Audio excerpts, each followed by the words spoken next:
Egaa biiroon keenya kaayyoon ijoon qabatee hundaa'e keessaa tokko qabeenya bishaan naannichaa kana adda baasuu, beekuu, galmeessuu fi ragaa isaa sirnaan qabuudha. Kun kunuunsuu fi qixa sirrii ta'een immoo irraa fayyadamamee dhalootaa dhalootatti akka darbu taasisuudha. Hojiin ijoon duraa kana inni kun immoo hojii deessa bishaan dhugaatii irratti bal'inaan kan hojjennu. Waggoottan darban kana keessaas bal'inaan biirichi hojii deessa bishaan dhugaatiitii fi hojii bulchiinsa qabeenya bishaanii kana ol bukkee qabee hojjechaa tureeti jira. Biyyi keenya Itoophiyaan Afrikaa keessaa biyyoota qabeenya bishaanii guddaa qabu jedhamteeti beekamti. Yeroo baay'ee Water Tower of Africa jedhamti bishaan baay'ee qabdi. Ishee irraa gara biraatti yaa'a. Kan Itoophiyaan qabdu san keessaa harki baay'een harki walakkaa ol kan ta'u qabeenya bishaanii sun immoo kan argamu naannoo keenya keessatti naannoo Oromiyaa keessatti. Qabeenya bishaanii yeroo jennu kan lafa gubbaatii fi kan lafa jalaa jennee bakka lama qooduu dandeenya. Lamaanii uumamaan Oromiyaan baay'ee badhaafamtuudha qabeenya bishaanii lamaaniyyuu. Walumaa gala qabeenya Oromiyaan qabdu kan lafarraa kun qorannoo Econ yookaan Engineering Corporation Oromiyaa bara 2010 keessa gaggeesseen gara meetir kiubii biiliyoona 85.9 ni ta'a jechuun bishaan lafarraa. Dabalataan immoo bishaan lafa keessaatis akkuma bishaan lafarraa kun jirutti bishaan lafa jalaa jechuun bokkaa roobu kanaan bishaan lafarra deemu kan dachii galu kanaan kan lafa keessatti kuufamu. Bishaan lafa jalaa kana bakka lamatti qoodama yeroo baay'ee kan exploit ta'uu danda'u kan qotamee faayidaalee garaagaraatiif ooluu danda'amuu fi baay'ee diip kan ta'e garuu baay'ee gaffagoo ta'e baasuudhaaf koostiin isaa hedduu guddaa fi enerjii guddaa nama gaafatu kan ittiin fayyadamamu ni jiraata. Kan naannoo keenyaa kan itti fayyadamamu kun bishaan qotamee bahamee itti fayyadamuu danda'u gara almost meetir kiubii biiliyoona 48 kan ta'u bishaan lafa jalaatis ni qabdi jecha.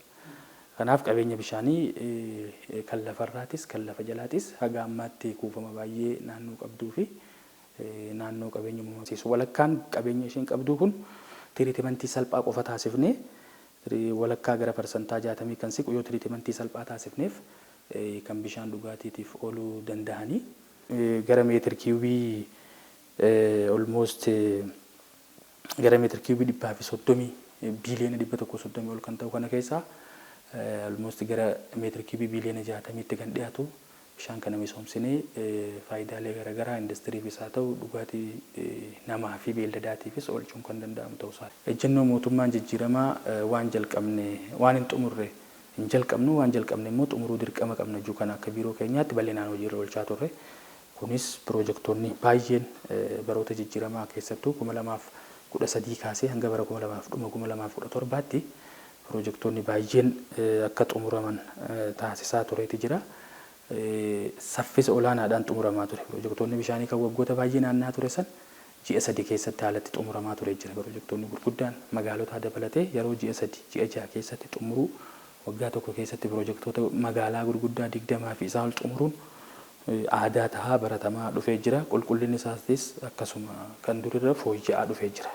Qulqullina olaanaadhaa fi saffisaan ariitiidhaan hojiin hojjechuun kun baay'inaan hojjetamuun mana hojii keenyattis amaleeffannaa tahaa haalatti dhufeetu jira. Ciccitinsa kanaan dura ture sanillee bu'uurarraa furuudhaaf hojiileen bal'aan hojjetamaa kan turan ta'uu isaatii hordoffiin ijaarsa piroojektootaa irratti gaggeeffamus daran cimaa dabalaa kan dhufe ta'uu isaatii. Ragaalee qabatamaan harkaa qabnuun baadiyyaatti gara parsantaa 75.3 kan ta'u uwwisni bishaan dhugaatii keenya yeruma sanatti dhaqqabee ture. Dhuma kaagaataa lammaffaa yookaan bara 2012 xiinxala gaggeeffameen jecha.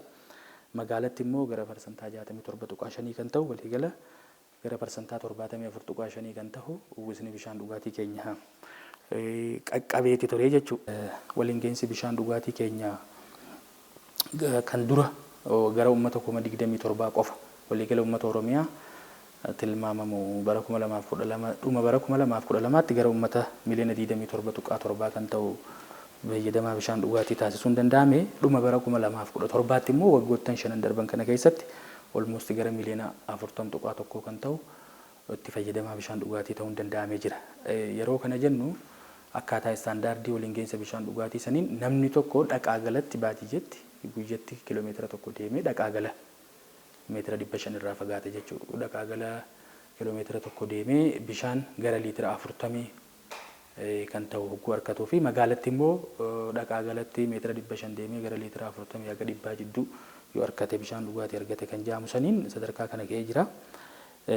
Almost piroojektonni baay'een baroota shanan kana qofa keessatti piroojektota hirmaannaa uummataatiin hojjetame dabalatee gara piroojektii 38,550 kan ta'u ijaarsi isaanii karaa qulqullina olaanaa qabuun xumuramanii uummataaf tajaajila kennaa kan jiran ta'uu isaati.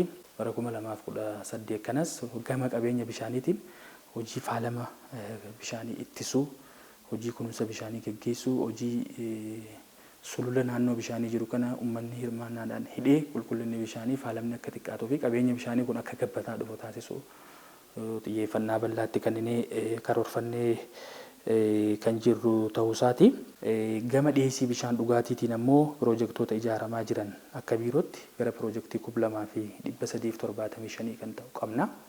Piroojektota 2,375 kana keessaa piroojektota 2,266 kan tahan xumuruudhaan ijaarsarra kan jiran kan hin dura kaasisanii garuu gara 2,266 kan ta'an ijaarsa isaanii xumuruudhaan ummata almost gara miiliyoona 3 takka itti fayyadamaa bishaan dhugaatii qulqulluu ni taasisna jenneeti akka biirootti qabannee kan jirru. Egaa hojii kana keessatti hojii kana milkeessinu akka inisheetiiviitti sadarkaa heed oofisii biiroo keenya irraa kaasee inisheetiiviin ijoon tokko kan qabannee irratti hojjechuu jirru kan bishaanii wal qabatu hojii iskiimota bishaanii diiseelii irraa yookaan naaftaa boba'aa naaftaa jedhamu kanarraa bilisa hagoonuu kan jiru akka dhaadannutti qabannee hojjechaa jirra. Keessattuu gammoojjii Oromiyaa godinoota akka Boorana lamaanii, Baalee, Harargee lamaan keessatti iskiimota bishaanii keenya kan kanaan dura ijaaramanii fi kan amma ijaaramaa jirus jenereetararraa bilisa ta'anii ibsaallee haalli isaan itti fayyadaman gad xiqqaatee soolaaraan akka fayyadaman taasisuuf hojiin bal'aan hojjetamaa jira. Bajeta mootummaatiinis piroojektota bal'aa bifa kanaan akka inisheetiivii qabannee hojjechaa jirra. Bu'aan bal'aanis dhufaa jira inisheetiivii kanaanii. NGOlee garaagaraa dhaabbattoota gargaarsaa baankii addunyaa, baankii Afrikaa kana faana fayyadamnee hojii bal'aa hojjechaa jirra. Kan biraa bishaanonni keenya kan kanaan dura hojjetamanii sadarkaa magaalaa bulaa jiran iskiimota dhaabbileen bishaan dhugaatii magaalota inisheetiivii seektarri keenyaa seektara misooma qonnaa keessaa tokko ta'uu isaatiin wal qabatee inisheetiivota qonnaa kan mootummaan gara biiroo qonna Oromiyaatiin baasu kana bal'inaan hojiirra oolchaa jira. Fakkeenyaaf dhaabbilee bishaanii keenya baay'ee keessatti hojiin horsiisa beelladaa bal'inaan gaggeeffamaa kan jiru ta'uu isaati. Beellada horsiisanii gabbisan kanarraa galii dabalataa argatanii galii dabalataa argatan kanaan itti fufinsa bishaan dhugaatii magaalicha keessatti bal'inaan mirkaneessaa jiru. Hojii horsiisa kanniisaallee damma irratti jechuudha. Bal'inaan bobba'amee keessattuu as gara kibba bahaa kanaa fi lixa Oromiyaa keessattis hojiin gama kanaan jiru bal'aan hojjetamaa kan jiru ta'uu isaati.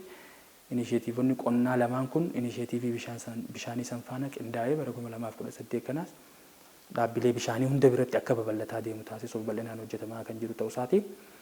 Inni kun hojii bifa addaatiin yookaan akka inisheetiivii biirichi qabatee jiru keessaa bara 2018 kana keessa hojii full cost recovery jedhamu qajeelfama waajjira pirezidantii mootummaa naannoo Oromiyaa faana baafnee iskiimonni bishaanii baasii ittiin hojjetaman kana opereeshinii isaanii, administration cost isaanii, operation and maintenance guyyaa guyyaatti baasan kana cover godhanii kana bira kutanii gatii piroojekticha ittiin hojjetan san life span piroojektichaa san keessa deebisanii piroojektii biraa ijaaruu akka danda'an.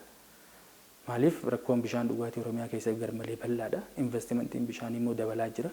Piroojektoonni bishaanii baay'een capital intensiiviidha.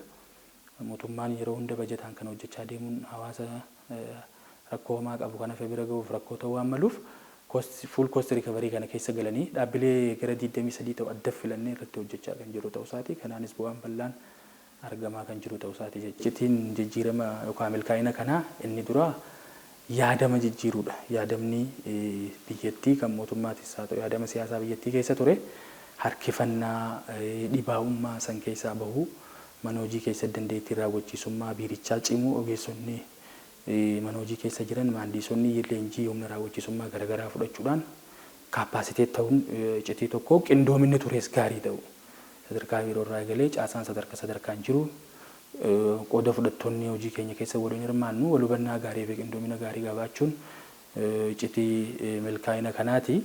Kutannoon hooggansi naannoo san jirus ta'u caasaan isaa sadarkaan jiru qabu gaarii ta'uu isaati jechuudha. Waa jalqabne xumuruu qabna. akka biiroo keenyaa yeroo hedduu piroojektota wajjin wal qabatee keessattuu bara 2014 gara dhuma bara 2014 gara walakkaa irraa jalqabee jannoo waxabajjiin 30 boru jedhuudhaan qabannee biiroo keessatti yeroo hunda onkololeessa irras sadas irras taanee akka waan waxabajjiin nutti geetti ariifannaa olaanaadhaan ogeessonni keenya akka kaka'anii hojii hojjetan taasisuun wantoota piroojeektiin kun bifa milkaa'ina qabu kanaan akka xumuramaniif gumaachan kan juusaniin kaasa. Hojii bishaanii keessatti hojiin hirmaannaa uummataa qooda olaanaa qaba. Hojii waliigalaa keessatti uummanni naannoo keenyaa keessatti uummanni Oromoo hojii hirmaannaa uummataatiin hin komatamu. Hojii bal'aa hojjechaa jira kan bishaan irratti adda. Wanni adda isa taasisu keessattuu baroota jijjiiramaa duraa fi booda kanas dura uummata keessa ilaalchi hirkattummaa kan ture ta'uusaati. Ilaalchi hirkattummaa eeggattummaa riisoorsii uummanni osoo qabu taa'ee gargaarsa akka eeggatu haalli itti biyya kana keessatti taasifamaa turetu jira. Booda kana garuu hirmaannaan uummataa kan dura ture san caalaa cimaa dhufe. Kan kanaan dura hojjetame iskiimota bishaaniitiif eegumsa taasisuun hundaa ol xiyyeeffannaa harkatee qabeenya iskiimonni bishaanii hojjetaman kun karaa itti eegumsa ta'een akka uummataaf tajaajila kennaniif hawaasni keenya bal'aanis eegumsa yoo taasiseef fi rakkoo yoo irra geellee caasaa sadarkaan jiru hojii hubachaa beeksisaa eegumsa gaarii iskiimota kanaan dura taasisaniif akka godhan kan jiru kanaan kaasuu barbaada.